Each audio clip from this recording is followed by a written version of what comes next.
Egunon, muy buenos días a todos. Señoras, señores, en nombre de Nueva Economía Forum me complace darles la bienvenida y agradecer su asistencia a esta nueva edición de Forum Europa Tribuna Euskadi, que como siempre organizamos con la colaboración y el patrocinio de Grupo Santander. Es un placer para esta tribuna volver a recibir a la hoy portavoz de Euskal Herria Bildu en el Parlamento Vasco, Laura Mintegi.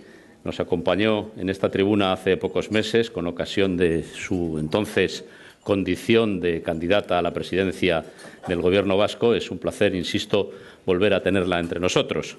Y quiero agradecer a Juanjo Martínez de Leunda, abogado, que fue director de Derechos Humanos del Gobierno vasco y director del gabinete de su consejero de Medio Ambiente, que haya aceptado hacer la presentación del acto y de nuestra ponente de esta mañana.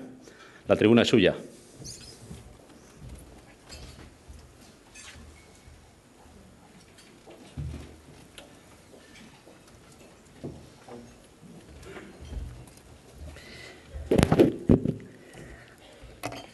Egunon denei, buenos días a todos. En mi nombre y especialmente en el de la ponente Laura Mintegi Lakarra, eskerrik asko, bene benetan, por querer compartir unos minutos de reflexión sobre algo que tanto preocupa a los ciudadanos vascos y europeos. La misión que el propio Fórum Nueva Economía, Fórum Europa Tribuna Euskadi, dice tener desde su fundación en el año 2000, se describe como centro de debate internacional no partidista y medio para que los principales representantes de las instituciones, la clase política y la sociedad civil se expresen ante un público que demanda respuestas a los retos que tiene planteadas las sociedades en la actualidad, todo ello con el fin último de mejorar la condición humana y el entorno en la que ésta se desarrolla. La exposición de hoy y el debate que le seguirá a la misma es un espacio dirigido a recoger propuestas e iniciativas, procedan de donde procedan y, en este caso, de una parte importante de la sociedad vasca, segunda representación en el Parlamento de la Comunidad Autónoma Vasca, con vinculación y agenda compartida con los demás vascos. La intervención, fundamentalmente económica y social, previsiblemente girará sobre cuestiones de candente actualidad que preocupan enormemente a la ciudadanía, es decir, todo aquello que tiene que ver con la economía, el empleo, el bienestar social y, en definitiva, todo aquello que afecta al día a día de las personas, de las familias, de nuestro tejido industrial y empresarial, nuestras empresas tractoras, nuestras pymes, nuestros servicios y, cómo no, nuestra ubicación en la Unión Europea y el concierto internacional. No siendo expertos en economía, ni el que les presenta ni la ponente, Laura Mintegi Lakarra, me atrevo a decir que la praxis profesional, como consultoría en mi caso, y a ella como representante del segundo grupo de la Cámara, nos obliga a estar al día en conceptos que forman las variables de la economía: déficit, balanza comercial, reestructuración bancaria, apuesta científica, tecnología industrial, social o financiera, fiscalidad, soberanía económica, etc.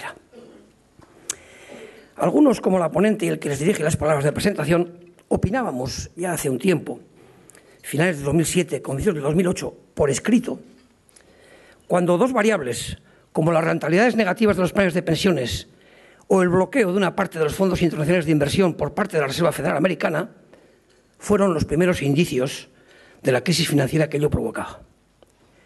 Anunciando lo prolongado de la crisis, nos atrevíamos a decir que, como mínimo, llegaríamos al 2013 y se nos tachaba de pesimistas.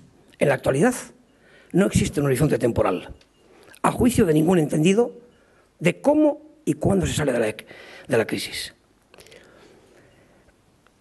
Cuando menos en el actual modelo de crecimiento. Y por ello no debemos olvidar que hace muy poco tiempo algunos opinaban sobre cómo refundar el capitalismo y más recientemente otros estaban escribiendo el obituario del euro. Además, la utilización de conceptos como quiebra, emergencia nacional, etcétera, están a la orden del día.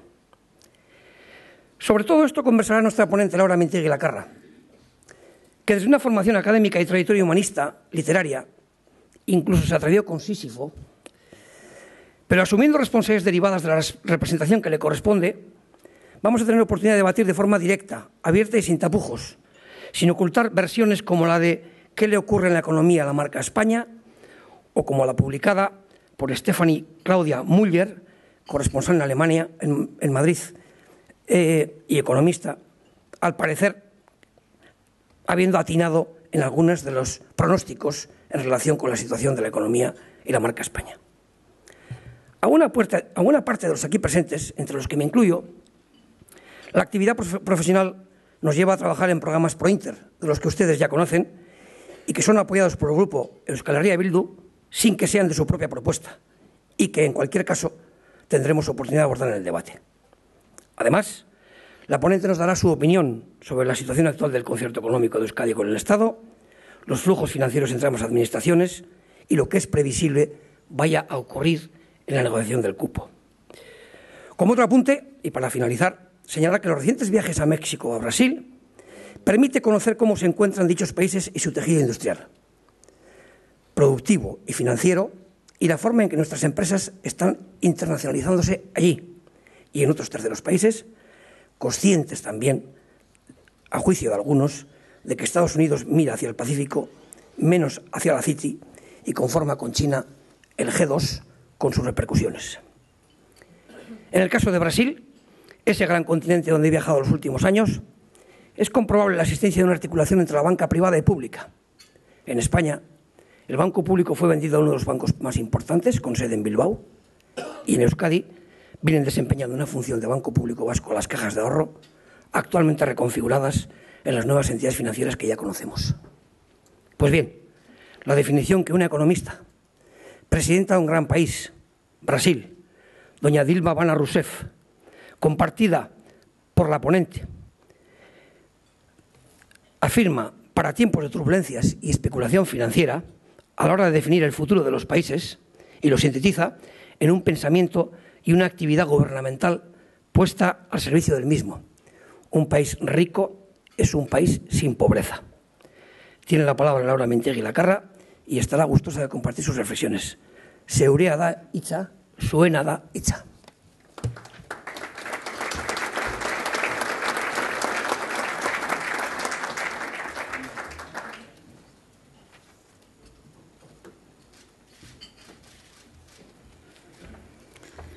Egunon, ikusi dut altuera ipini didatela eskerrak.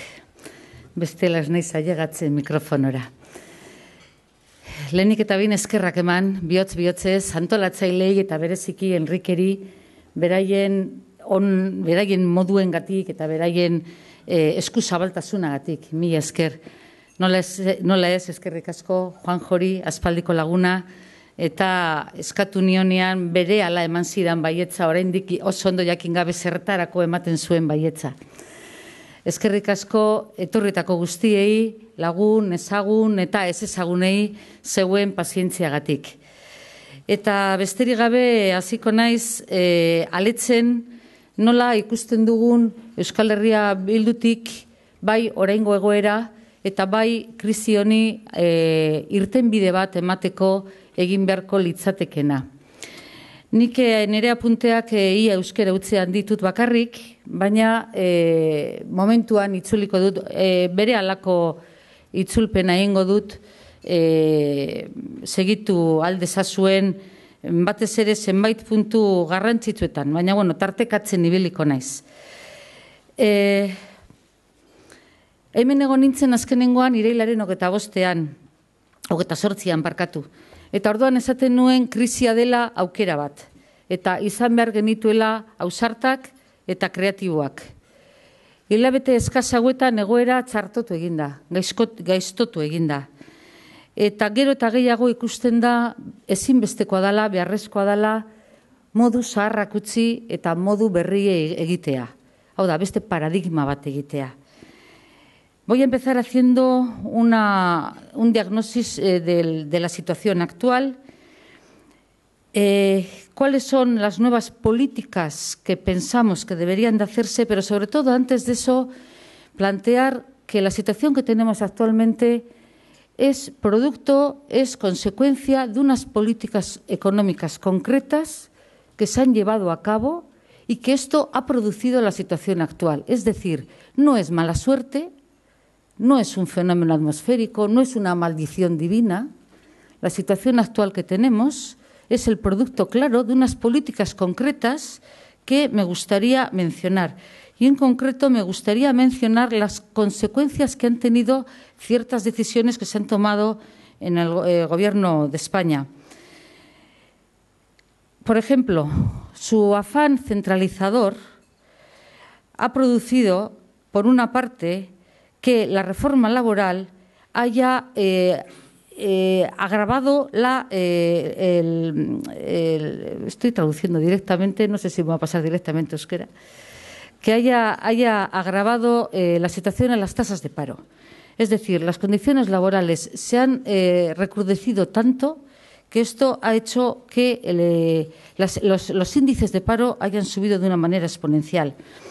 Y voy a mencionar ciertas medidas que se han ido tomando en el Gobierno español que han incidido negativamente y gravemente en la situación económica actual que tenemos. Por ejemplo, la política fiscal con la subida del IVA, que ha dejado en evidencia la total limitación que tiene el concierto económico en el ámbito de la fiscalidad. Es decir, no hay posibilidad de incidir en una decisión que afecta no solo económicamente a la comunidad, sino que afecta a las personas de una manera igual, con una situación de injusticia social, porque no tiene en cuenta los ingresos de la población y es un tipo de impuesto de fiscalidad que no, como digo, no tiene en cuenta las situaciones de cada una de las personas. El déficit público se está incidiendo en el País Vasco sin tener en cuenta que la situación económica que tenemos aquí no es la misma que hay en España. Defizit publikoa gure datuak ez dira Espainiakoak. Naiz eta hori ere esan behar dan, hemen hartu izan diren zenbait erabaki azpiegituretan igo duen zorra eta horrek ere eragin du gure zorraren tasak igotzea. Baina hala ere, hemen ezin litzateke aplikatu defizit publikoarekiko dagoen neurria, hain zuzen ere hemengo egoera diferentea delako.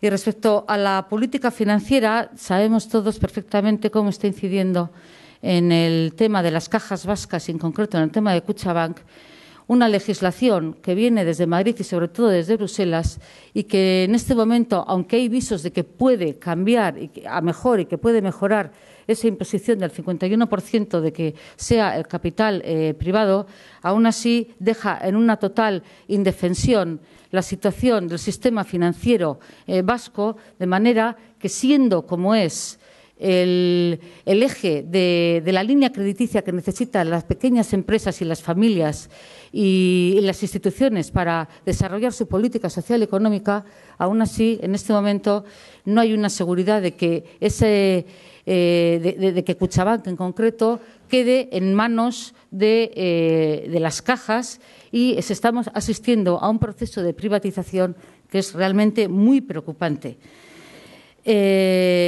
Por último, me gustaría mencionar la Ley de Estabilidad Presupuestaria. Es un reflejo más de cómo la falta de poder de decisión político afecta a todo el entramado económico de la comunidad. Gracias a una reforma que se hizo, yo diría, con alevosía, si recordáis, en agosto de 2011, cambiando el artículo 135 de la Constitución, se impuso una vez más una medida que afecta directamente a las decisiones de la política económica que tiene que tomar esta comunidad. Es decir, manu decretari, Madrid está imponiendo unas reglas de juego a las cuales es difícil darle vuelta si no tenemos un poder económico claro un poder político para poder incidir en las políticas económicas. Pensamos que hay que hacer un cambio de paradigma y que hay que poner la economía mirando a las personas y no mirando a la especulación, a los poderes especulativos. Y para eso voy a proponer, después de hacer un diagnóstico, voy a proponer una serie de medidas concretas a largo, medio y corto plazo. Y, por último, voy a proponer unas medidas que habría que tomar ya desde hoy. Es decir, que empezamos por la carta al olentzero, seguimos por una propuesta, las medidas a medio plazo, una propuesta de un cambio de paradigma, es decir, qué tipo de medidas pensamos que hay que hacer en la política económica para salir adelante de la crisis. Y luego vamos poniendo medidas a corto plazo concretas para terminar con las medidas que se pueden hacer desde hoy, desde ya. Voy a empezar con la diagnosis y, como digo, estoy traduciendo directamente de euskera y os pido disculpas por la falta de fluidez, porque había pensado, la verdad es que lo preparé sin pensar en la lengua y me doy cuenta de que tengo que tartecar, tengo que ensamblar los dos códigos lingüísticos. Az gaitezen egoeraren diagnosiarekin. Krisi hasi denetik, euskal ekonomia dago bere bigarren atzeraldian. Hau da, BGP edo PIB-ren jaitsiera 2012 joan den urtean izan da 1,7%. Baina begiratzen badugu ekoizpen industriala, jaitsiera izan da 8,1%. Eta esportazioak ere jaitsi egin dira. Jaitsi dira 3,6%. Naiz eta lurralde batetik bestera aldea dagoen. Hau da, bi lurraldetan jaitsi izan da desente, Bizkaian 8,1%, Araban 4,3%, eta Gipuzkoan aldiz esportazioak igo egin dira. 1,3%. No todo baja, algo sube, y lo digo con ironía, y lo digo con amargura. Suben los concursos de acreedores. En el 2012, hasta octubre, hubo 379, es decir, un 35% más que el año anterior. Sube un 124% los ERES, a consecuencia de una reforma laboral salvaje, los cuales afectan hasta a 32.000 personas. Todo lo demás baja. Baja, como digo, las exportaciones, baja la producción industrial, baja el índice del PIB y baja la capacidad de la población del poder económico.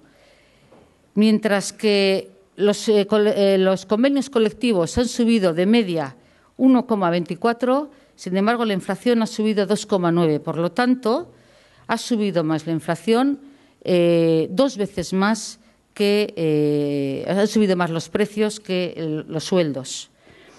Hay un tema que me preocupa especialmente y es el tema que puede ocurrir en julio del año 2013, de este año.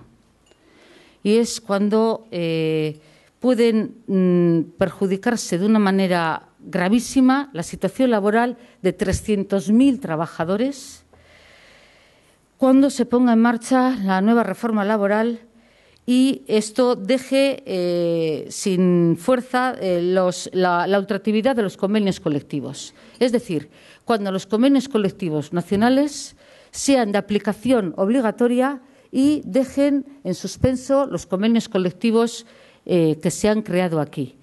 Esto afectaría a 300.000 trabajadores y sería un retraso en sus condiciones laborales gravísimo. Sería un perjuicio gravísimo en la situación de miles de trabajadores.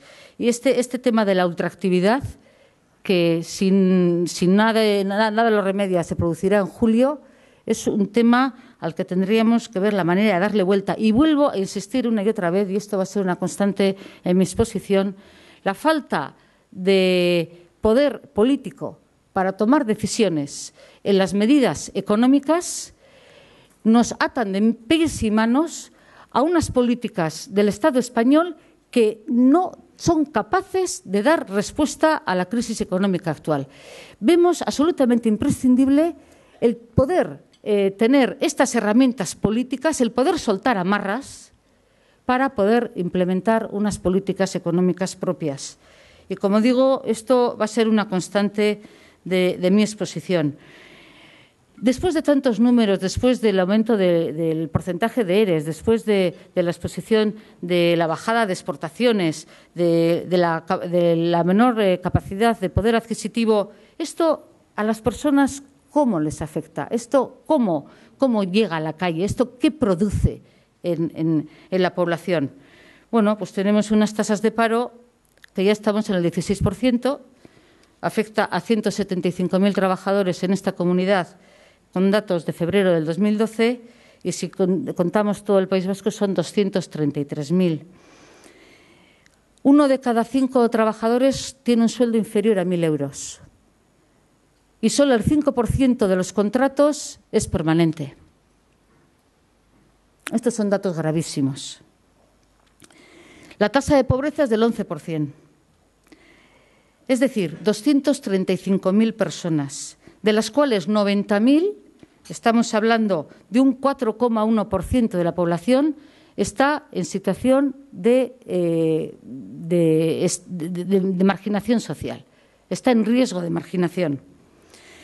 Cáritas Euskadi ha atendido a 42.000 personas, es decir, ha subido un porcentaje del 5,4% respecto al año anterior. Y esta subida en Vizcaya en concreto ha sido del 37%. Hay desigualdad social, esto es una realidad. El 44% del Producto Interior Bruto está en manos del 1,3% de la población. Pero además esta desigualdad social está aumentando. Y si vamos a los datos del S80, S20, es decir, el que toma el 20% de los sueldos más altos y el 20% de los sueldos más bajos y hace una comparativa, vemos que de un porcentaje del 4,2% de la diferencia que hay entre los sueldos más bajos y más altos, en un año hemos pasado al 5,5%. Es decir, que la desigualdad social está aumentando de una manera exponencial. Se precarizan las condiciones de trabajo, el empobrecimiento es creciente. Se ha incrementado un 12% la tasa de pobreza desde el comienzo de la crisis. Y el tema está que dinero hay. Dinero hay. Lo que pasa que está mal repartido o está en riesgo de que no revierta en las necesidades reales de la comunidad para dar respuesta a esta situación de crisis y de pobreza creciente. Cuando hablamos de dinero tenemos que hablar irremediablemente de Kutxabank. Yo ya le he leído a Mario Fernández este fin de semana diciendo que no es la ventanilla única, y seguramente será cierto, pero es la más importante y es además la ventanilla nuestra. Por lo tanto, esa responsabilidad no puede quitársela de un plumazo. Es decir, Kutxabank no puede caer en un proceso de privatización como ha ocurrido con la Caja de Ahorros de Navarra, que ha desaparecido y que se han perdido miles de millones de euros por culpa de una mala gestión y, sobre todo, por culpa de un complejo que no es tema de esta conversación y que a mí personalmente me produce mucha desazón. Kutxabank debe de ser el eje, debe de ser el esqueleto de la industrialización vasca. El problema principal que tienen las empresas vascas no es la subida de sueldos y no son las condiciones laborales y ni siquiera es el aumento de costo empresarial. El problema real que tienen las empresas vascas es la falta de financiación. Ese es el problema básico que tienen las empresas. No se puede achacar a los convenios colectivos o a las reivindicaciones laborales la situación realmente preocupante y grave de las empresas vascas. Realmente el problema que tienen es que tienen una falta de financiación, que necesitan una línea crediticia. Y esa línea crediticia es la que tiene que proveer Kutxabank. Y además tendríamos no solo que blindar el carácter público y social de Kutxabank, habría que implementar una serie de herramientas para prevenir, controlar y detectar casos de gestión ineficiente o poco transparente y contemplar los derechos de control de los caudales públicos que están asentados en las entidades financieras. Es decir, prevenir y evitar casos como el que menciono de la CAN de Navarra.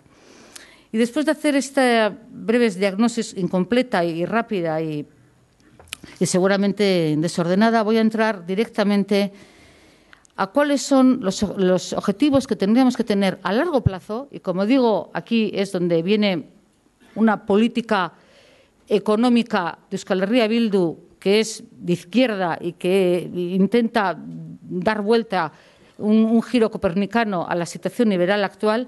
Luego, desgranar las medidas que tendríamos que tomar a medio plazo, y es donde entra nuestro proyecto concreto para implementar en los próximos años.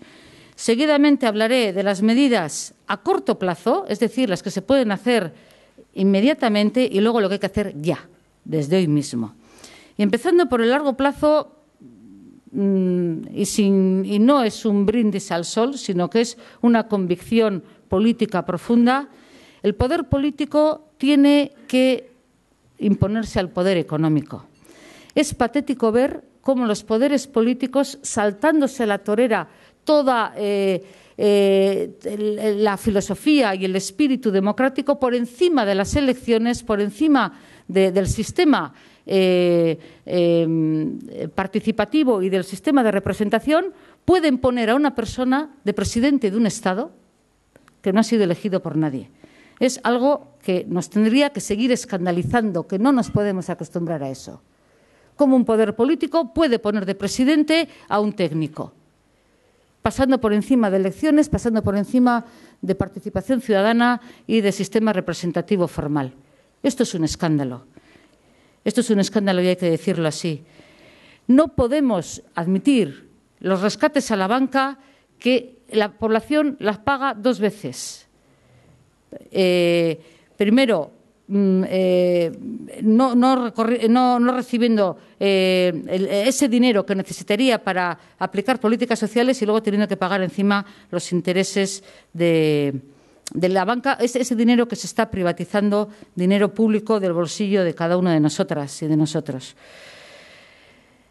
Pensamos que hay que poner en cuestión el sistema neoliberal, no ya por un tema ideológico, por un tema de ejercicio teórico, sino por un tema de supervivencia social, de que no es posible seguir con este sistema porque el propio sistema se está autodestruyendo, pero empieza por destruir a los más débiles, a las personas con menos recursos. Está desapareciendo la clase media y después me referiré a ello. Necesitamos, y como digo, primero por ideología y segundo por supervivencia, un sector público fuerte. Un sector público que sea capaz de dar respuestas a las necesidades básicas, fundamentales, mínimas de toda la población, a las necesidades educativas, de formación, de salud, de asistencia social. Un sector público donde no sea una cuestión quién puede, sino que todos tengan acceso a estos mínimos servicios de supervivencia. Estamos en este momento 5 puntos por debajo de la protección social. Es decir, Europar Batasunean 29,4 bideratzen da gizarte babeserako, ia 30. Eta aldiz, hemen 5 punto gutxiago gaude. Hemen gizarte babeserako bakarrik bideratzen da 25, baino gutxiago. Ahuldu egin da sektore publikoa. Presiño fiskala jaitsi da 5 puntu. Y estos 5 puntos en que ha bajado la presión fiscal supone 3.500 millones de euros menos para sustentar el sector público. Tenemos una presión fiscal inferior a la de España y, por supuesto, inferior a la presión fiscal europea. Estamos 10 puntos por debajo de la presión fiscal media de la Comunidad Europea y casi 2 puntos por debajo de la presión fiscal española. ¿Qué tendríamos que hacer para ir cambiando el paradigma?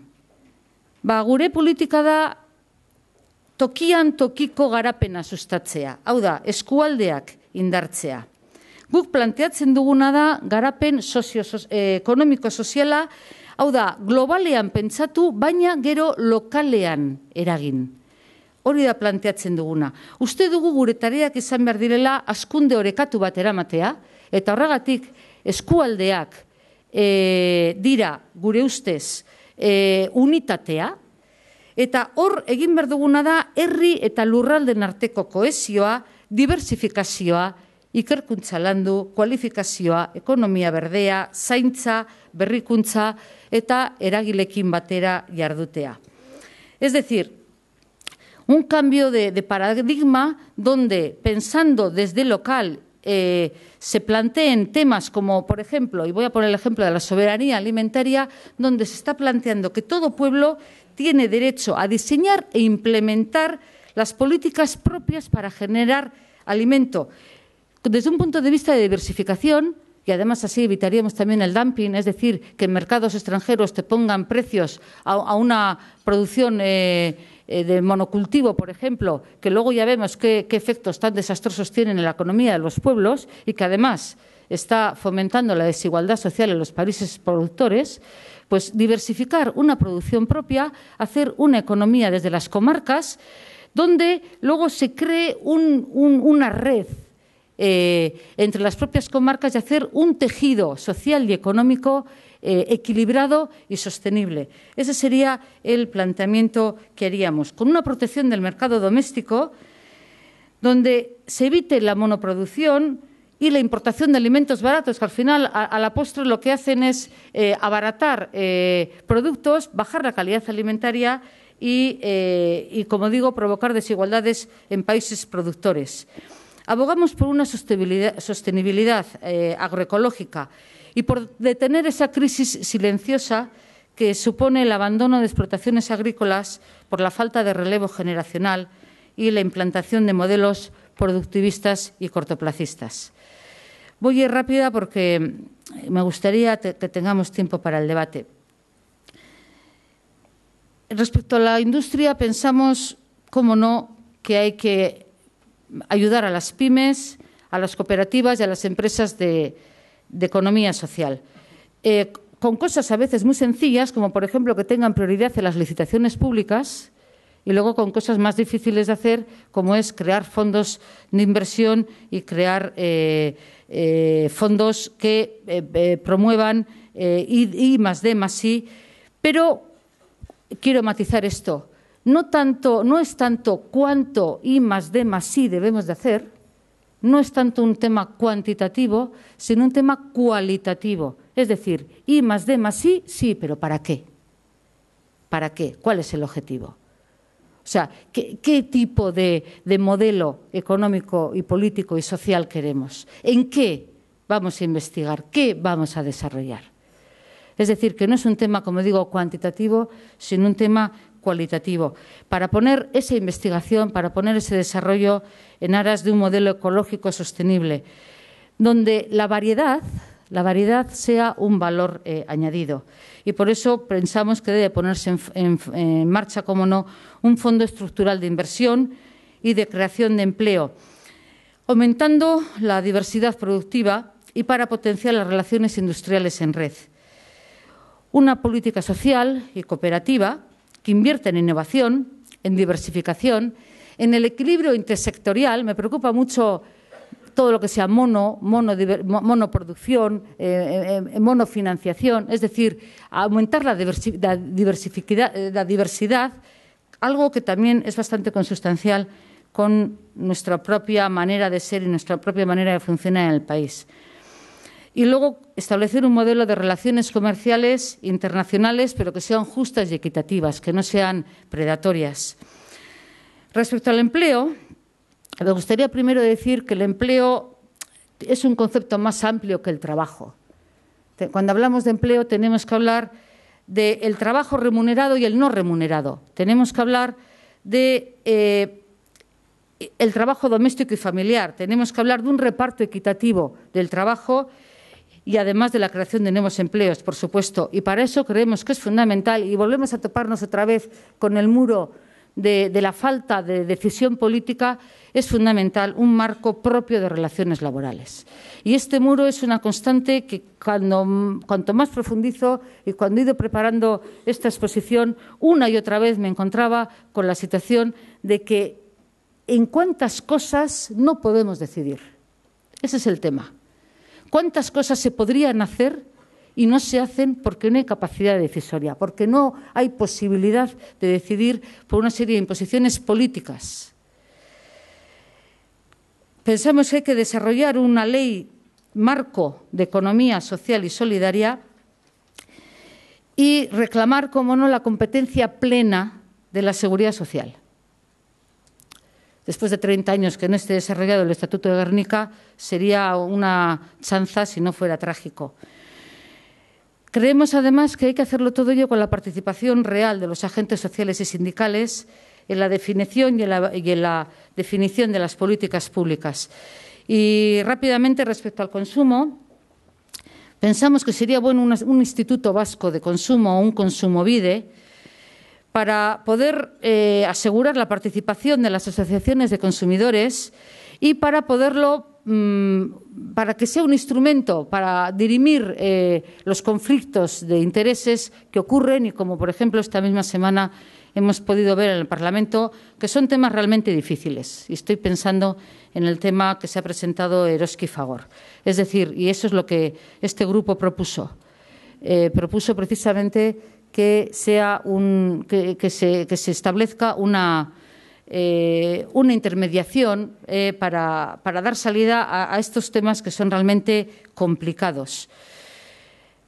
Pensamos que en el tema de consumo es fundamental que los trabajadores del comercio tengan unas condiciones dignas, que no se impulse esta política de comercios fuera de las ciudades, estos centros comerciales, sino que se impulse el comercio, el pequeño comercio, incluido dentro de las ciudades y, sobre todo, dejar fuera el decreto adoptado en el año 2008 del Gobierno vasco por el cual se facilitaba la flexibilidad horaria y el trabajo de las horas extras. Voy a hablar de vivienda.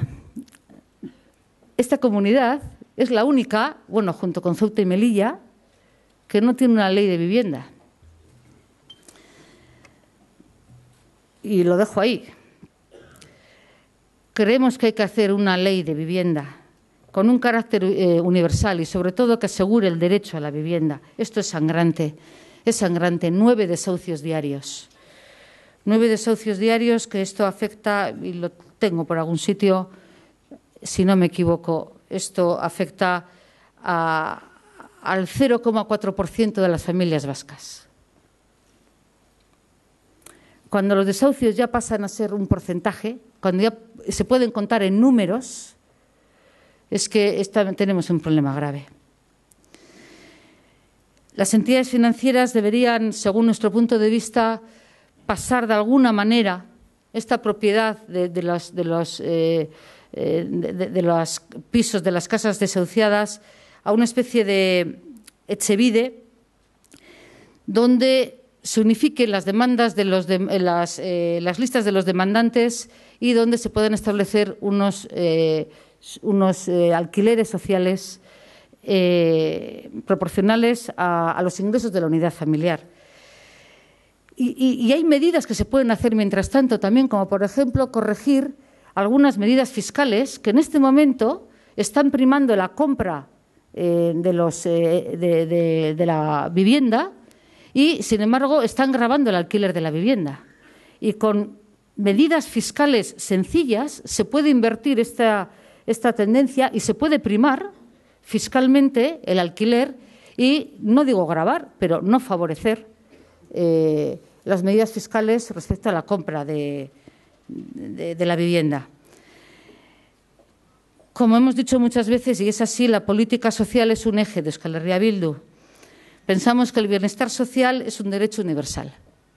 Pensamos que tenemos derecho al bienestar. Y para ello que tomó una serie de medidas, como por ejemplo la desaparición del repago en los servicios sociales, la gratuidad de la parte asistencial o de dependencia o de atención a la dependencia. Creemos que hay que crear un sistema vasco de atención a la dependencia que garantice que el cuidado sea de carácter universal. Y para ello habrá que, entre otras cosas, habrá que modificar la Ley de Garantía de Ingresos, porque hay que recuperar una serie de derechos que han sido vulnerados y que habría que dar marcha atrás en este tema. Y bueno, hay un debate en Europa que aquí, cuando le hemos explicado alguna vez en ámbitos, en foros públicos, no se termina de entender, pero que está ahí y que hay que quizás ponerlo sobre la mesa, que es el tema de la renta básica de ciudadanía, que es un tema que hoy en día en nuestra situación de penuria es difícil de entender, pero que en países donde tienen un sector público potente y donde tienen otro concepto de la fiscalidad más equilibrado, más igualitario y más proporcional, pues es un tema que se plantean sin ningún complejo. ¿Qué deberíamos de hacer a medio plazo? Y aquí es donde entra la política transicional, es decir, mientras tanto, que decían los teóricos de izquierda. ¿Cómo se hace esta política transicional? ¿Cómo pasamos de una cosa a otra, de esta política neoliberal, salvaje, predatoria, a una política de justicia social, igualitaria, equilibrada? ¿Esto cómo se hace? Pues habrá que ir tomando medidas y, sobre todo, como digo, crear un sector público que evite la política actual del sálvese quien pueda. Un sector público donde se garantice la igualdad de oportunidades, donde no existan estas diferencias sociales, donde no se hurte la educación a los más necesitados y donde no se condene a nadie a la pobreza. A una pobreza que están condenados porque no han podido prepararse para competir en el mercado laboral. Pensamos que hay que llevar a cabo una reforma fiscal de una manera progresiva y sí es verdad que algunas diputaciones dicen no, si aquí también el que más tiene más paga. Sí, cuidado, pero el que más tiene más paga no necesariamente quiere decir que se mantenga una proporcionalidad. Es decir, sí debe de ser el que más tiene más paga, pero de una manera proporcional. Porque no tenemos que mirar números absolutos, sino proporciones, Hay que dar la vuelta a las medidas que se tomaron justo al principio de la crisis, en el año 2008, y ahí colaboraron 3 partidos públicos. Es decir, pues piensen ustedes, prácticamente todos, ¿no? Menos algún minoritario y este partido al que represento. Es decir, se quitó el impuesto de patrimonio, se bajó el impuesto de sociedades, se hizo un IRPF menos progresivo y se favoreció de manera escandalosa las rentas de capital en detrimento de las rentas de trabajo, donde se impuso un tipo único del 18%. Pensamos que hay que darle la vuelta a esto. Es decir, son medidas que no digo que provocasen la crisis, pero que la acrecentaron y, sobre todo, que aumentaron la desigualdad social y, por lo tanto, hay que replanteárselo. Y, de hecho, la Diputación de Guipúzcoa lo está haciendo y luego hablaré de ello.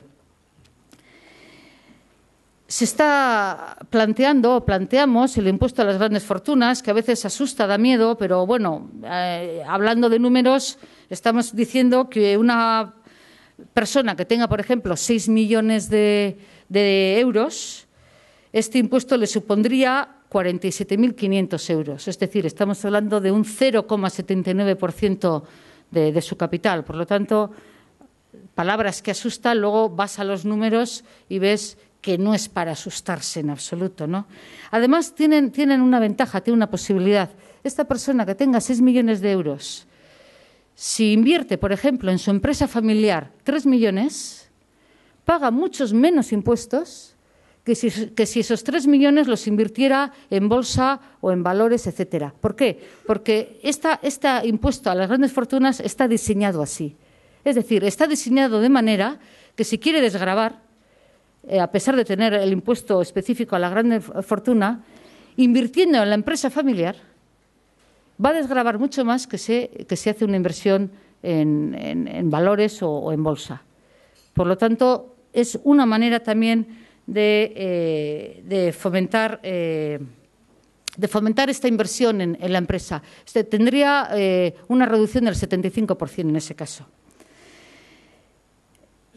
Pensamos que hay que hacer un nuevo impuesto de patrimonio. Algo están haciendo ahora las diputaciones. Lo que pasa que bueno, hay maneras y maneras de hacerlo. Algunas lo hacen de manera que evitan la elusión fiscal y otros lo hacen de manera que dejan sirriquitus, dejan fisuras por todas partes. Entonces, no vale cualquier tipo de impuesto de patrimonio. Es decir, hay maneras y maneras de hacer esto, precisamente no con el objetivo de castigar el patrimonio, sino con el objetivo de aportar para las políticas sociales y para la generación de empleo, que es el objetivo último de toda ley de fiscalidad, por supuesto. Y, por supuesto, y aquí ahora voy a entrar en el tema del fraude fiscal. Es el 20%. Los datos más optimistas dicen que, bueno, que serán unos 2.500 millones de euros, pero otros datos dicen que puede llegar a los 3.000 millones de euros. El 20%. Estos son unos datos terribles. Y además hay una supuesta economía sumergida que puede rondar los 13.500 millones de euros. A veces se menciona el fraude de las ayudas sociales. A mí esto me escandaliza, porque este fraude que a veces mencionan que está habiendo fraude, es decir, que hay personas que están cobrando ayudas sociales y están defraudando, que hay mucha picaresca, esto supone entre un 5 y un 7%, y estamos hablando de unas cuantas decenas de millones. Pero es que cuando hablamos del fraude fiscal no es entre un 5 o un 7, estamos hablando de un 20% y estamos hablando de entre 2.500 y 3.000 millones. O sea, no es comparable, no solo desde un punto de vista cuantitativo, tampoco es comparable desde un punto de vista cualitativo. La pequeña picaresca que puede haber en el fraude de las ayudas sociales y el fraude sistemático y constante del fiscal, sobre todo en el IRPF, etcétera, y en el IVA. Se me estaba yendo. Y ahora quiero hablar de un tema, porque veo que tengo poco tiempo, un tema que a mí me parece el eje de todo lo que quiero decir hoy. Y quiero hablar del cupo.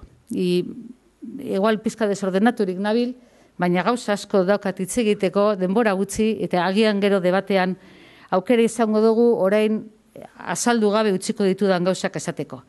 Hay dos temas en el cupo que me parecen muy importantes de señalar. Primero, esa cantidad que está pendiente de ejercicios anteriores y que tenemos un saldo a favor respecto al Estado que puede rondar los 800 millones de euros.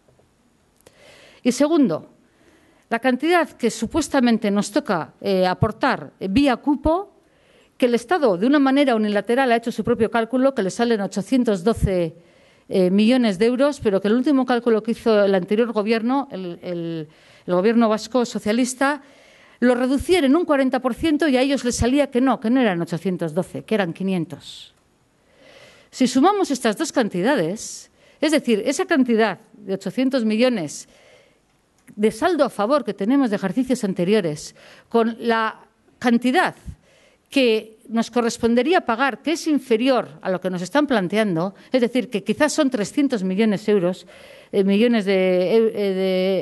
euros menos, estamos rondando más de 1.000 millones de saldo a favor, que casi se acerca a esta cantidad que el Gobierno vasco actual nos está diciendo que tiene que reducir de ese presupuesto, que ahora está con 9.200 porque ha tenido que reducir 1.200 porque no hay. Y resulta que vía cupo estamos hablando de prácticamente 1.100, prácticamente la misma cantidad que hay que reducir, que tiene que entrar en una negociación clarísima con el Estado, porque primero, las deudas que tengan las tendrán que pagar, y segundo, habrá que ver exactamente qué es lo que toca aportar a la comunidad vía cupo. O sea que para mí esto es un tema, estos 1.100 millones de euros que son políticamente negociables, me parece un tema importante, sin contar además que vía cupo también se podría plantear descontar la subida originada por la subida de la deuda pública del Estado español que se nos quiere hacer pagar también a pesar de que no tengamos la situación de deuda que tenga el Estado, que las cuentas de esta comunidad son bastante más saneadas que las del Estado. Además de esto, creemos que tendríamos que lograr la revisión unilateral de la Ley de Estabilidad del Consejo Vasco de Finanzas. El objetivo sería la consecución de una flexibilidad económica y financiera para poder desarrollar nuestras propias políticas públicas. Un compromiso para iniciar unas negociaciones con el Estado para que gestionemos aquí el IVA. Ha sido sangrante la situación que hemos tenido de que, como digo, manu decretari se impone una subida del IVA a toda la población y no hay posibilidad de poder dar respuesta a esto. Y en este capítulo, una renegociación del concierto económico, y estaría bien hacerlo conjuntamente con el mejoramiento navarro, para que podamos participar en el ECOFIN y trasladar a este órgano las reivindicaciones que tenemos respecto al IVA y respecto a otros impuestos indirectos. Tenemos que poner otro tema que voy a intentar ahora sumar a estos 1.100 euros que mencionaba antes, intentar sumar otra cantidad, es decir, porque niego la mayor. No hay por qué partir de un presupuesto de 9.200 millones. Porque eso supone aceptar el reparto de la miseria. Y no hay por qué aceptar eso.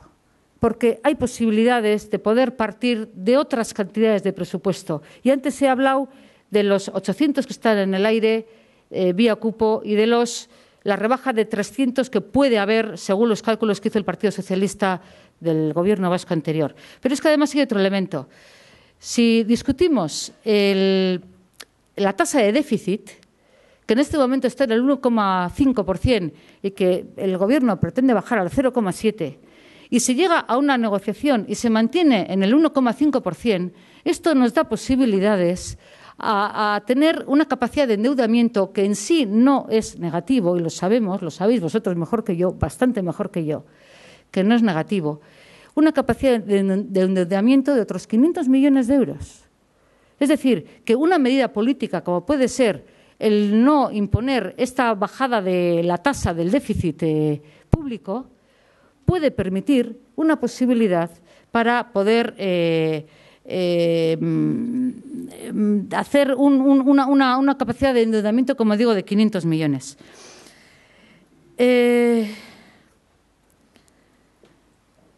Voy a terminar muy rápidamente. ¿Qué es lo que se puede hacer ya, desde este momento? Primero, como digo, insisto con Kutxabank, porque es un tema importante. Mario Fernández hablaba de 66.000 millones. Esto es mucho dinero. Esto puede abrir una línea crediticia para poder ayudar a las pymes, a los comercios y a las familias. No reducir la obra social. Se estaba hablando de un 60% en la Vital, por ejemplo, que me comentaba el otro día un directivo de la Vital, que puede bajar la obra social en la caja. Una moratoria a todas aquellas infraestructuras que no sean de carácter social y que no tengan un carácter perentorio.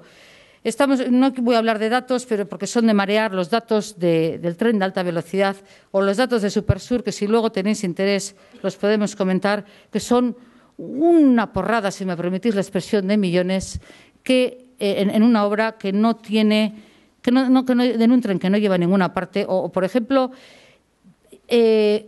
créditos que ya están apalabrados, y estoy pensando en la Supersur, que se pueda establecer una moratoria o que se puedan renegociar para poder desahogar un poco las cuentas económicas. Y luego el tema de la ultraactividad que he mencionado antes, el tema de asegurar los convenios colectivos para que no se aplique a estos 300.000 trabajadores en el próximo julio el convenio colectivo nacional.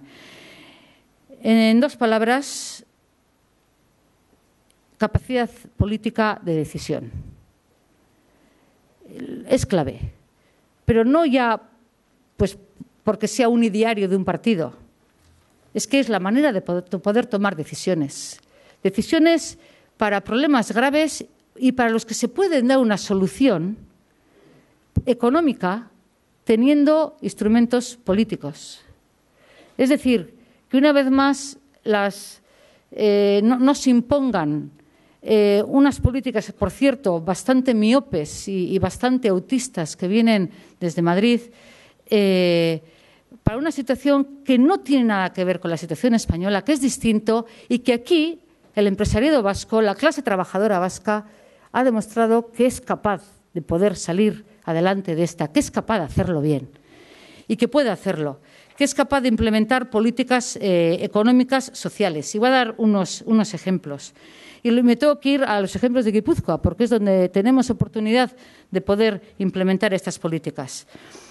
Una ley de pobreza, una ley de dependencia, un aumento en la aportación a los dependientes de 10 millones de euros anuales. El último caso lo hemos visto ahora en estos 8,2 millones bianuales que ha aportado la Diputación de Guipúzcoa para mejorar las condiciones laborales de 4.800 trabajadoras, sobre todo porque el 97% de ellas son mujeres, y que además tiene un efecto transversal, porque cuando cuidas a los mayores, no solo estás mejorando las condiciones laborales de esas personas cuidadoras, es que transversalmente estás ayudando a mejorar las condiciones de las familias guipuzcoanas, que antes o más tarde, todos tenemos que llevar a nuestros mayores a una situación de ayuda, de dependencia, o tenemos que necesitar servicios sociales por el envejecimiento de la población, etcétera. Es decir, un efecto transversal en aquello en todo lo que se haga en el capítulo de ayudas sociales. Y bueno, sé que conviene parar porque si no, no voy a dejar tiempo para el debate. Agradecer a vuestra paciencia, mi falta de orden y de coherencia, y porque precisamente he ido traduciendo poco a poco de una manera un poco caótica. Eskerrik asko, zuen nada hitza.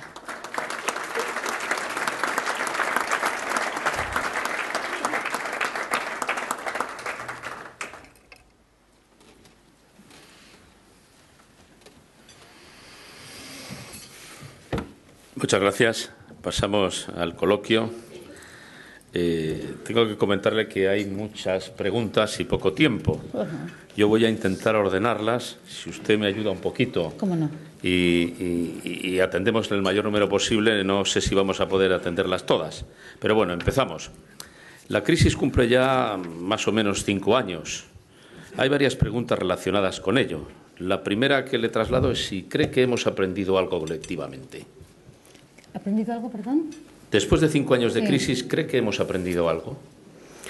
Sinceramente pienso que no, o si no, muy poco, porque no veo que realmente se esté yendo por delante para dar situaciones, sino que veo que se va a remolque. Es decir, las medidas que se van tomando, pocas y tímidas, se van tomando cuando no queda más remedio. Es decir, en lugar de hacer un plantón y plantear, bueno, en esta situación, qué tipo de medidas hay que tomar para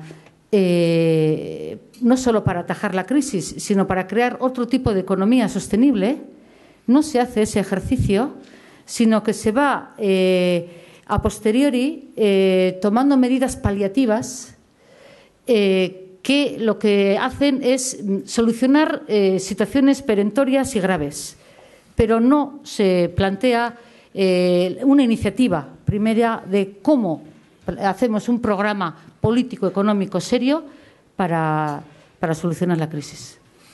Usted a lo largo de su intervención, lo ha dicho varias veces, ha tomado un poco como eje una mayor capacidad de decisión política, entre otras cosas, para hacer frente a la crisis. Y hay aquí 2 preguntas que le traslado. ¿Qué margen cree que hay dentro de la Unión Europea para aplicar políticas distintas a las que se están aplicando en el conjunto de Europa? ¿Y qué capacidad puede tener, en este caso, un territorio como Euskadi para hacer ese tipo de políticas distintas y sacar a Euskadi de la crisis? Pues es una buena pregunta. Y pienso que tiene dos tipos de respuestas, o dos respuestas concretas. Una, precisamente un país como Euskadi que tenga capacidad para hablar con voz propia en Europa, para empezar. Y, como digo, medidas transicionales, es decir, como no podemos plantear la independencia ya, que es lo que a mí me gustaría y lo comparto con todos ustedes para expresarlo aquí, entonces, por lo menos he mencionado el ECOFIN y he mencionado instancias donde sí hay en Europa hay un movimiento que viene ya desde el 87, desde Maastricht, de la Europa de los pueblos, de las comunidades. Entonces, pienso que esto hay que fomentarlo por una parte, es decir, una presencia mayor para poder incidir, para tener voz propia. Y luego, segundo, y es cierto que aún así está una espada de Damocles en las medidas que se están tomando en instancias a las que difícilmente tenemos acceso, pero es que ahí hay que negociar. Preferiblemente directamente y si no a través del Estado negociar una bajada. Por ejemplo, ahora mismo la propia Europa está planteando que quizás se ha apretado demasiado y hay que reducir un poco las solicitudes de déficit, es decir, que se ha hecho que hay que rebajar esa exigencia de bajada de déficit, ¿no? Eso ya se está oyendo hablar en Europa. Lo que pasa que, claro, puedes ir a Europa de dos maneras: sumiso a lo que te digan, o puedes ir a Europa con un proyecto propio y planteando desde situación de fuerza. Yo, desde luego, al Gobierno español no le veo en situación de fuerza en absoluto. Pero, evidentemente, hay que negociar estos índices de déficit, por un lado, y, por otra parte, como digo, exigencia de voz propia. Centrados en Euskadi, ¿cree que el Gobierno de Urkullu va a conseguir que mejore la situación económica respecto a la disfrutada o padecida durante la legislatura de Patxi López? Y, relacionado con esto, ¿le gusta más la política económica de Urkullu que la de Patxi López? Siento decir que pienso que no va a mejorar. Primero, porque ha aceptado una premisa de base que me parece errónea. Y es esa bajada de 1.200 millones de euros para poder contar con ella en el presupuesto. Como he mencionado, hay aspectos que políticamente hay que trabajarlos para poder mejorar la situación económica, y se puede.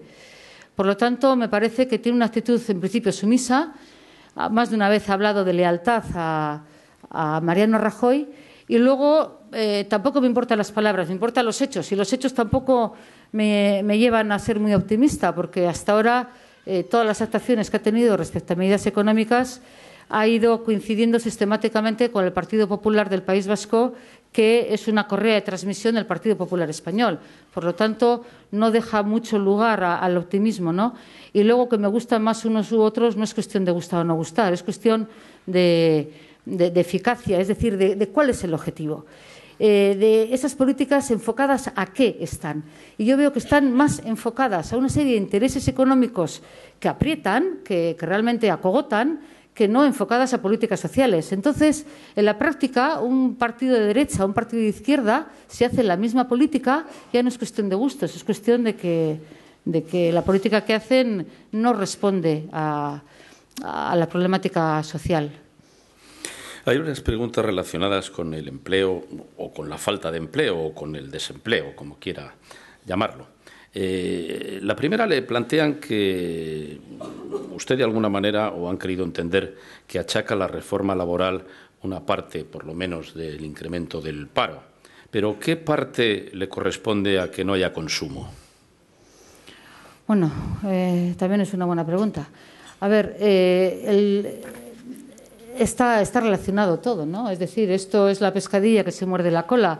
Si hay más paro hay menos consumo, si hay aumento del IVA hay menos consumo, si hay miedo a la pérdida del puesto de trabajo hay menos consumo. Es decir, la economía se retrae cuando no hay una estabilidad económica, y cuando las personas, las familias están con una precariedad laboral enorme. He hablado de un 5% solo de contratos permanentes. Esto es una barbaridad.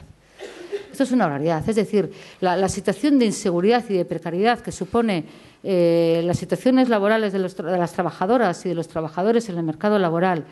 Y luego, encima, que sobre esa misma clase trabajadora que ve cómo se reducen sus sueldos, que no tienen garantías de tener sueldo en los meses venideros, y que encima se carga al consumo con la subida del IVA, etcétera, pues es que es una sensación conjunta que tiene la persona, que ya no está pensando por esto y por esto y por esto dejo de comprar, sino que es una suma de circunstancias, de condiciones que retrotraen la economía. Usted ha señalado en su intervención que la presión fiscal en Euskadi es menor que la media del resto de España. También le señalan, en quien le plantea la pregunta, que hay más empresa pública en España que en Euskadi. ¿Cree que, y al mismo tiempo señala también, me olvidaba del dato central, que también el índice de paro es más bajo en Euskadi que en España? ¿Cree que está relacionado todo esto? Bueno, tendría que ser Keynes y empezar a hacer una tesis doctoral sobre esto, ¿no? Sin ser economista, lo que sí creo es, primero, que no nos podemos dormir en los laureles respecto a que el índice de paro es menor aquí, porque somos la comunidad que está aumentando a mayor velocidad los índices de paro en los 2 últimos años. Y esto es un dato grave, es decir, hemos pasado de un 11 a un 16 en 2 años prácticamente. Por lo tanto, no vale escudarse en que tenemos un índice de paro menor que España, que ya ronda el 26%, en zonas de Andalucía supera el 30%.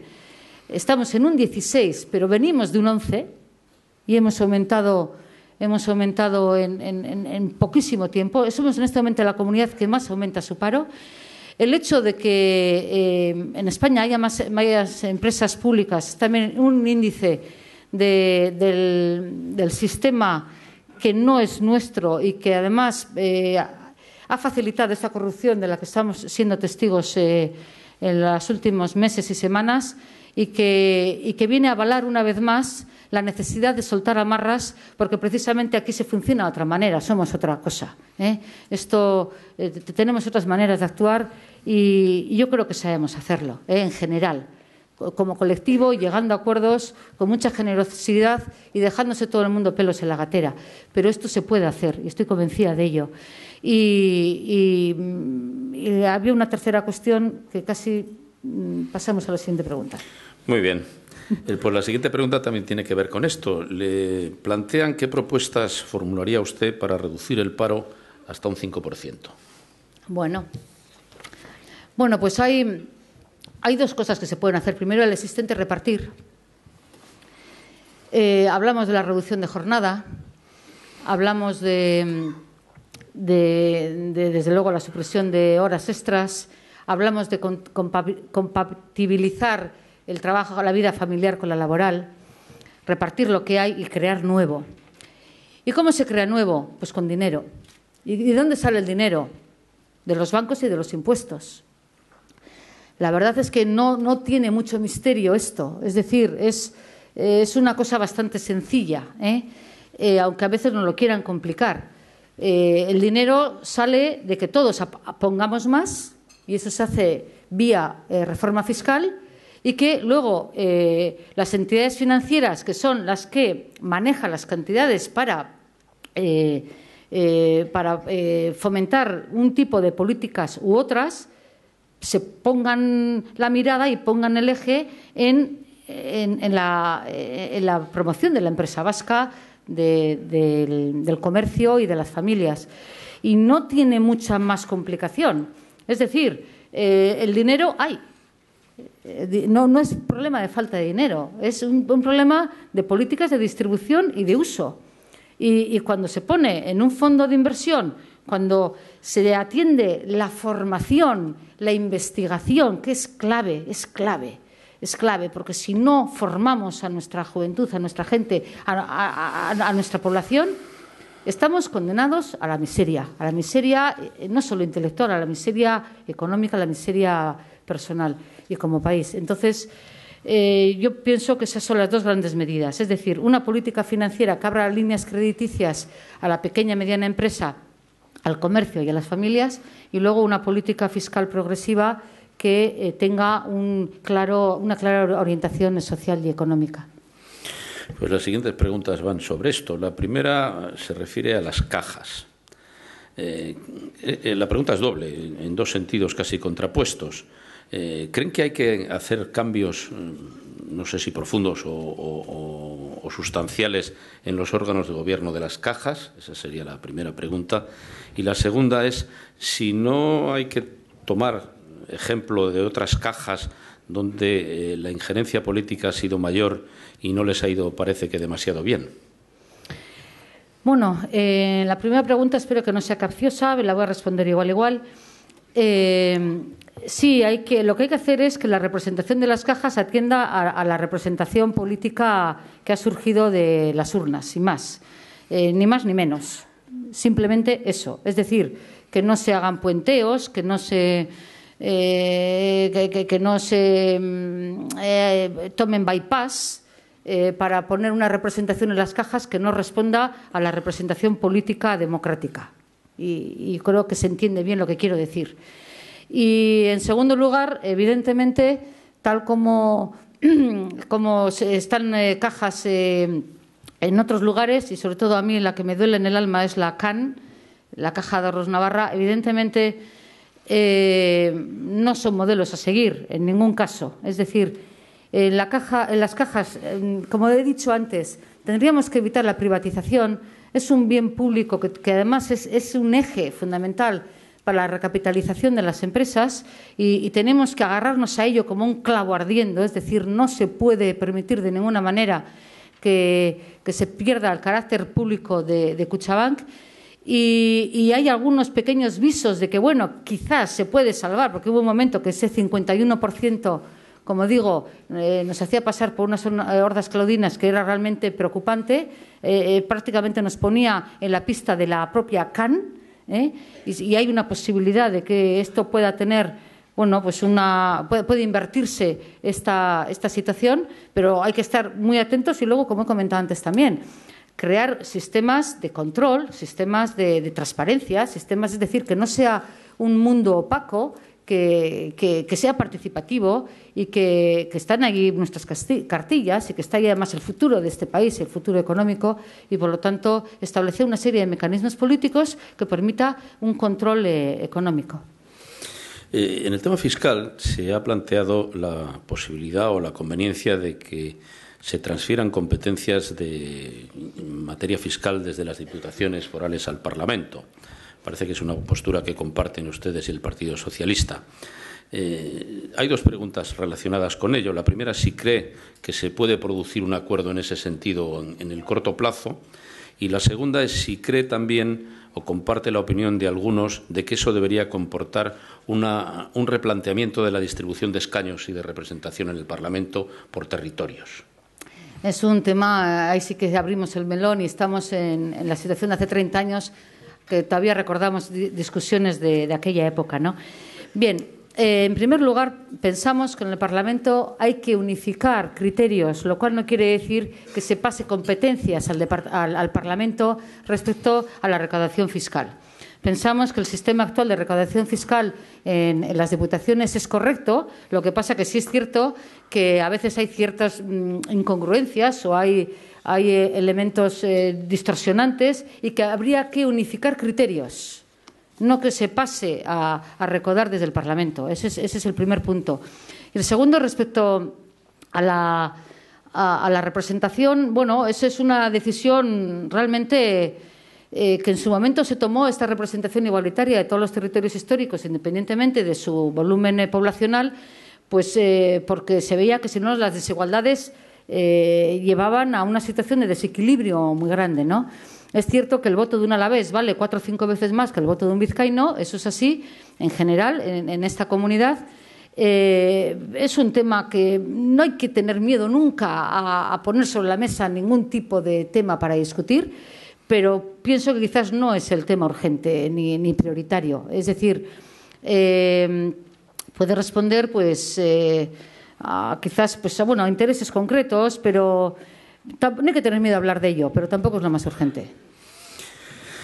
Cambiando un poco de asunto, en su intervención ha reclamado usted competencia plena en materia de seguridad social y ha aludido al desarrollo, a un mayor desarrollo estatutario. La pregunta que le plantean es si ha cambiado de alguna manera la perspectiva sobre el estatuto, si creen que es un instrumento más válido ahora de lo que han pensado en los últimos años. No he cambiado, es el mientras tanto. Mientras tanto, ¿qué? Es decir, pues mientras llegamos a otra situación que queremos y que no ocultamos y que planteamos el derecho a decidir para que salga lo que tenga que salir, que puede ser independencia u otra cosa, pero en el mientras tanto hay que utilizar todos los instrumentos que tengamos a mano para poder hacer nuestras propias políticas. Y en el tema de la seguridad social en concreto, pues no solo hablamos de transferencia de gestión, sino transferencia normativa también, que eso es muy importante. Es decir, no solo llevar la gestión de la seguridad, sino poder normativizar sobre la propia seguridad social. Y que no, la normativa que no venga en el mismo paquete es decir, que no sea impuesto como lo tenemos ahora, ¿no? Pero, como digo, es un escándalo democrático que una ley esté incumplida durante 30 años, pero no es que nos hayamos hecho ahora. Además, hay un dato. Aquellas personas que se opusieron tantísimo al Estatuto de Gernika son las más ultradefensoras en este momento. Hay cosas que llaman mucho la atención, ¿no? Y nosotros seguimos en la misma postura que hemos estado pues, en los últimos 30 años en ese sentido. Es decir, no es la mejor solución, pero mientras tengamos esto lo usamos. Bien, pues para acabar le voy a trasladar dos preguntas que tienen que ver con la actualidad. Hoy se publica en los periódicos una solicitud de Bildu al Gobierno de Madrid, al Gobierno del Partido Popular, de que dé ya pasos concretos para la normalización. Y también en la primera página de un periódico, del Correo en concreto, se habla de una supuesta postura de ETA de no pedir perdón porque aquí hubo una guerra. ¿Comparte esta reflexión? ¿Cree que esto es una postura real? Yo no voy a valorar las declaraciones ni de ETA ni del Gobierno español en este sentido. Yo lo que quiero constatar es una necesidad perentoria, real y urgente de traer la normalización a este país, la normalización política. Y esto es algo que nos reclama la ciudadanía y que cada una de nosotras y de nosotros lo tenemos en nuestro fuero interno, una necesidad de paz, de reconciliación y de normalización, de que las cosas sean normales. Entonces pienso que todo paso que se dé en esta línea es positivo. Y que cada cual lo expresa a su manera y que no lo voy a valorar. Pero realmente en la mano de Euskal Herria Bildu sí que está dar pasos en esta línea. Lo estamos haciendo y además estamos dispuestos a seguir dando muchos más pasos porque nos parece urgente y a llegar a acuerdos absolutamente con todo el mundo. Y para esto hay cosas que ocurre como en la exposición que he hecho antes, a más largo plazo, a medio y a corto plazo. Y hay algunas que son tan sencillas como cumplir la ley actual, por ejemplo, o como reconocer toda clase de víctimas, de las que te has sentido más cercana o más alejada, todas, y hacer un acto de reflexión personal que realmente es doloroso, porque en este país llegó un momento en que era imposible estar en un terreno de nadie. En este país cada mañana oías la radio, leías el periódico y no podías mantener una postura equidistante. En tantos años todos nos hemos ido lerrocando, que no sé cómo se dice, nos hemos ido alineando en un lado o en otro y al final se han creado unas trincheras que hay que empezar a allanar, echar tierra en medio, cubrir esas diferencias orográficas y juntarnos en un terreno común. Y eso es la reflexión que quiero dejar aquí. Y por eso estamos y por eso vamos a trabajar. Muy bien, pues al principio del coloquio le pedí ayuda para que atendiéramos lo más posible. Yo se lo agradezco porque creo que ha ayudado. Y ya solo me queda pasarle la palabra a Antxon Lansfus, director de Banca Institucional de Grupo Santander, para que cierre el acto. Sí, gracias, Enrique. Laura Mintegui, portavoz del Grupo Parlamentario Euskal Herria Bildu en el Parlamento Vasco. Juan José Martínez Leunda, abogado consultor, director del gabinete del consejero Sabin Chaurraga y de Derechos Humanos del Gobierno Vasco, autoridades, empresarios, amigas y amigos. Me toca clausurar este encuentro de Nueva Economía Forum en representación del Banco Santander en el País Vasco, en su condición de patrocinador. Como tuvo ocasión de comentarles aquí hace unos días nuestro director territorial, Ignacio Polidura, nos alegra comprobar el interés que suscitan estas citas, mantenido siempre con fuerza en todas ellas. Como patrocinadores siempre hemos considerado necesario apoyar los intercambios de ideas, impresiones, fomentar el diálogo, especialmente en unos momentos en que tenemos la obligación de no seguir dando viejas respuestas a los nuevos problemas que la sociedad nos plantea. Creemos que encuentros como esta Tribuna Euskadi, que organiza magníficamente Nueva Economía Forum, contribuyen a esa tarea. Tras más de 5 años de crisis económica, financiera, institucional, de valores y en el ámbito internacional, creemos que hemos aprendido algo. Necesitamos soluciones nuevas, nuevas respuestas a los nuevos problemas. Y como vivimos momentos en los que las previsiones y cálculos es tarea casi imposible, solo podemos abordarlos aplicando una máxima. Necesitamos el conocimiento, el talento y las soluciones que provengan de la puesta en común de ideas que aporten un consenso inteligente para el bien general, que abarque las instituciones, empresas y ciudadanos. En este contexto de crisis, Banco Santander es hoy una referencia en la banca internacional por su seriedad, por solidez y por prestigio de su marca. Nuestra fortaleza nos hace precisamente más conscientes de nuestra responsabilidad en esta labor. Como responsable de banca institucional en el país, en el Santander, quiero recordarles que nuestra presencia en ámbitos institucionales, empresariales y sociales de Euskadi ha crecido en los últimos años y estamos abriendo nuevas vías de colaboración con representantes de los sectores estratégicos. Participamos de forma importante en los principales proyectos de financiación de las infraestructuras vascas y en todo tipo de proyectos del Gobierno vasco, las diputaciones forales y los ayuntamientos. Pero queremos hacerlo mejor cada día e involucrarnos más en aquello que nos hace progresar como sociedad. Gracias a la conferenciante por su interesante disertación, a todos los asistentes por su presencia y por habernos invitado a compartir en este acto con ustedes. Buenos días.